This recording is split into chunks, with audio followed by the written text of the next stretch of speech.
everyone, thank you so much for coming to our channel. We are so excited to have you with us, and we are going to be sharing with you a lot about our lives. Basically, this show is about life, relationships, you know, everything and anything. I am Christine. I am a wife, a mother, and a communications professional. And I'm excited to have you guys on board and just so we can just get to know each other a bit more. I'll let my pals introduce themselves as well. I'm Maryann. I'm a mother, I'm a wife, I'm a professional, I'm a student, sometimes a Zumba enthusiast, so many things, yeah?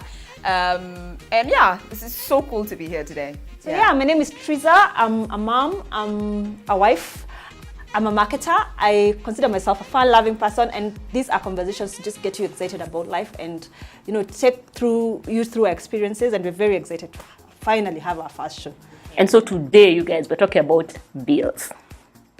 Bills are like a huge thing. You guys know finances are like one of the biggest issues in any relationship, like with your mom, with your dad, with whoever, like pretty much everyone. Yeah. You guys. When you're out, say, you know, for dinner or whatever, let's even talk about with your significant other.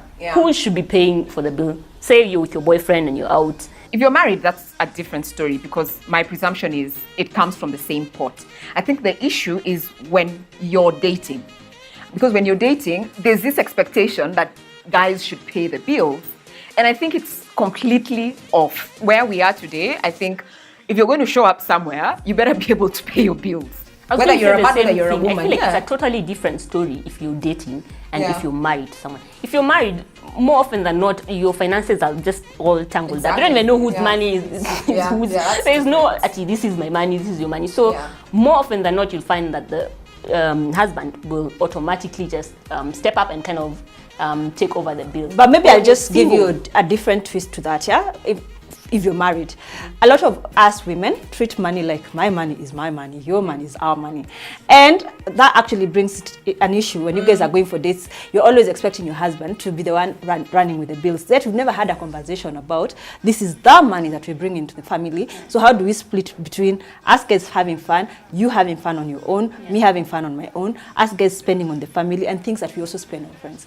So in my opinion, even if you're married, then there's that conversation about bills can't just be assumed. Because a lot of us grew up, men are supposed to take care of us. Yes, I was just going to say that. I feel like every woman wants their husband to pay their bill. I feel like you don't want to go to dinner and then be like, wait, where's my bag? Where's my card? Can I? You just feel nice when it's paid for. I feel like that's a thing. Me, I don't think it's a thing in marriage, because you already know how money works. And every couple has a different way of how money works in their marriage. So it flows. It's not just bills, it flows. I think in marriage it's a different conversation and it's multifaceted. What I think is important is before you get married, because that's what sets the tone for what happens when you get into marriage. So I think what we should probably be looking at right now is before. Because it's sort of just... And actually, just to your point, yeah, because you're dating, then you get into your marriage, your first and second year, you still behave as though you're dating. So you still have those expectations of the guy sorts out my bills. And then as time is growing, the guy starts getting overwhelmed. I mean, how many bills am I going to sort? But here's what I think about, like, when you're dating someone. I think if you're dating someone in a relationship that's likely to lead to marriage, you already have that expectation of the person, like, take me to a dinner and pay for my dinner. You know what I mean? Like in your mind, if it's someone you take seriously, this is my husband paying for my bill. You've already. But if it's a casual relationship where you don't necessarily see anything ever happening, then you don't even have that expectation. You're more like, this guy may break up next week. I don't even want to have that over my head. And he's like, you thinking, oh my God, I must have spent so much. I don't want that. So, you know, like there's so much framing going on, because if you're a girl and you're always being paid for things, then you're a gold digger. If you're a guy and you're never paying for anything, then it's still not attractive. So I don't know. There should be some balance, because for a chick, I want to know you are capable of taking care of me. But also as a guy, I want to know that you're not those women who are here because I'm paying stuff for you, you know. So I don't know, it's just, I just think as a woman, just have money in your purse. Even if it's gonna get paid, or if it's not because, well, I've eaten, I don't have money. And here's the thing that I also wanted to know, like when you're invited somewhere, right? and someone has made it clear they are going to sort out the bill, so they're like, let's hang out, let's have dinner or whatever. How much is like the minimum amount of money you should just have, just in case like this person gets mugged or I don't know what happens in between, like but then also, you having the dinner and actually having to pay for it. In my opinion, especially if you're hanging out with your friends, now we've now post the dating concept, it's important to be able to say, can you afford? As in, right into where you guys are going into, a restaurant or a joint. Like, there's all this crave, there's Nairobi Restaurant Week, they're going to be very, very good deals. Yet someone is landing you at Kepinski. You're thinking, if things go crazy, that bill will come to 10 Gs or 20 Gs. How much can I pay if they can't afford? So you need to set the tone and say, oh, we're going here, or you're going to be sorting this out. Just make that clear from the word go, so that you don't get into a situation of them thinking, I took them for this date, and then they kept on thinking I'm the one sorting it. Yeah, because us guys are out a lot, and we do that. We'll actually go to a restaurant, we're like, okay, you guys, someone will be like, me, I have no money, and then someone else will be like, no, it's easy, we'll figure it out. And then we just order something. If it's probably Chinese and it's a sharing thing, then it makes it easier. If someone else doesn't have money. But what about these people who you're not sure whether they want to pay or not? You know what I mean? Like if you go and then you're going out to dinner and then you have one person or two in the group and you're not sure, you can't tell from their body language whether they're willing to pay or whether they have the cash or not. I think it depends on the nature of the relationship, because you see, if I'm meeting somebody professionally, like something could come out of it, a gig, and they tell me let's meet at the camp, that's important for me, because something might come out of it. So I'm probably even going to borrow you cash just to have it in my bag because something could come out of it. But if it's just somebody and then they're telling me, trust me, I'll find an excuse for not coming. Because, it depends on what that relationship is about and what I'm hoping to get out of it. But then also the relationship with you guys is such that you guys can say, oh, let's hang out, let's have CG what next week. I'm like, no.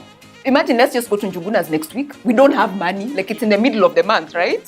So you can be honest. So I think it entirely depends on the relationship and whether you can actually just bail out but it should be always that you can pay should things go south. So if you're not able to pay, don't even go. Or just make it clear. Just be like, I don't have money, you guys. Are you guys going to buy my dinner? Then you're like, okay, let's go. Then. But you see, for you guys, I can say that. But I'm not going to say that to somebody who might end up recruiting me, you see. But also, the thing about friendships is a lot of us are trying to keep up with impressions or social media or just how.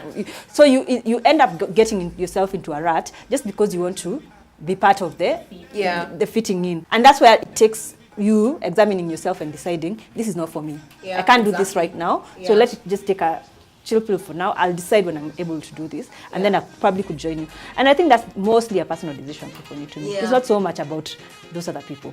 And the other thing also, okay, fine, you go to an expensive restaurant, you're not clear who is going to pay. Why are you ordering the most expensive thing? First of all, I'm not going to the expensive restaurant. If you come there and you don't know what's going on, please, look at that menu. Can you take the cheapest and say you had something before you came? Just have your juice. Just have your juice. Don't go ordering the most expensive things. Which leads me. So, for example, you're meeting a potential employer or someone who you're looking at having and considering having a future relationship with. How do you order? Because I know it's very easy because you're being paid for a meal in a setup like that you feel maybe I need to try this, and you end up ordering. What do they call them? These things? The lobsters. There's nothing like trying. That's not the time for that. That's not the time. Unless wait until you get the job. And I think even if you have the money to pay for it, the person will still offer to pay if they had said, So they'll still offer to. So even though you have the money, I feel don't go the extravagant way. Just, in fact, how are you going to have a proper conversation when your mouth is full? Some of those settings, you just order as little as possible, something you can just sip and snack on, then go to like your favorite joint and have. You order a lobster. You order, is this called a lobster? It's a lobster. And then try cutting that shit. No, it flies off the That's what the comes, you're looking in the air like, who's this? But also, when you recruit, what do you do when you're the one inviting people to a restaurant to check them out? I think one of the things you're actually trying to gauge is, will they overdo just because I am? as an employer, you are the one who's going to be catering for the bill. Then the other thing also to keep away from is drinks. As in, stick to your water. You know, don't start talking after 2 wines and just saying, you know, even my previous boss, as in, he was a stupid guy. Yeah, you know what to do that. When you go out to dinner with your friends, at what point do you decide whether you're going to go Dutch? I think it's a decision you make once. So like us guys, you remember, that's now what we do. So we don't even remember at what point it became a practice. But now it's not even a conversation we have anymore. Unless one of you doesn't have money, in which case they say, by the way, this time I don't have money. But the modus operandi is it's Dutch. So I think it depends on the stage your friendship is at, and you make that decision once, and then that just becomes a tradition, right? I agree, and I think it took us a while before we got to that decision. Because what would happen, some of us would avoid coming through. Yeah. So there's a hangout, me I'm broke, I'm feeling, you guys just do it. But we got to a place that we're comfortable enough to be able to tell each other, but then this time round, me I'm not feeling like I have money to spend on that. And it's a maturity in the friendship that I think has come over with trust and with just believing that we have each other's back. Yeah, that's true. And then remember, the way Askers were talking about how now we need a kitty. Like if you're meeting as friends, at some point you just need a kitty, because you find this time you spent G4K, last time you spent how much, and you don't even know who you owe what. Yes. How are you guys? How much money do you At any one point, everyone always owes someone. Yeah. And sometimes we get very petty. I mean, like there's a conversation we were fighting about 100 bob. Yeah. Yes, we actually debt for each other for 2 Gs, even like. Yeah. It was so funny because really at that point the person needs that 100 bob. They're like, who has my 100 bob? Can someone please give me my sock now, immediately? So it becomes a whole conversation. And like, how are we even discussing a sock? But you see, if you don't have those boundaries, and if you don't, like you're saying, the level of maturity in the friendship as well. But you figure, the person isn't asking for the 100 bob because they hate you, or they're like you want to keep the money. It's because they know you'll get it. Yeah, you'll get it. And then they also know that. And at this point, I need that 100. Yeah, exactly. So you guys, what we've done is now we have a kitty. So we've said every month we'll be putting like everyone a G, so that if we need to do something, you just get into that kitty, as opposed to, oh, I don't have money, or she doesn't have money, so we cancel. But then the other thing also, Christine, I think, in friendships, you're not always at the same place in life. Yeah, because disposable incomes are at different levels. Maybe somebody has 3 kids, somebody doesn't have kids, so I think that also needs to be factored in to the friendship. Don't go bowling just because you can, and then you expect your friends to ball like you, or don't also ball and you're living your friend's life and you can't afford it. And also, just to add to it, there's actually a money culture in every family. So there's a culture of money in our home, there's a culture of money in your home, and there's a culture of money in your home. So probably in your home, before you decide to make a money decision, you need to have discussed it as a family. It needs to have been budgeted. So maybe you don't have a lot of rope to make a lot of decision. You need to be considerate of that by the time you're making decision of money with your friends. So you can't let your friends' decisions around money manage your family's plan. And I think also generally you just need to know like how to have different conversations with different people about money. If it's your friend, if it's your hubby, if it's your partner, if it's not a husband, because it's going to get uncomfortable. There's no need for it to get awkward. I hate it when like money conversations get awkward, and then someone starts sending you a text, ile story. They don't even say like straight up. I especially hate that one where someone tells you, you're like, why can't you just tell me, like, just give me my cash? It's your money, right? Stories, you're like, why are you going around in circles? For a story, 500 shillings, give me back. But also, if you have somebody's money, just be courteous enough to say, I remember I have your money and I'm going to give you on Thursday. And just follow through. If you can't give on Thursday, say, I know I'm supposed to give you money today, but this and this. And just follow through. Just don't make it uncomfortable for the other person. People go on and on about this. So because there's people who, even when you go out, they never want to maybe pay for their drinks and stuff, and they always want to tag along so that someone pays for, and then you don't know what to tell them.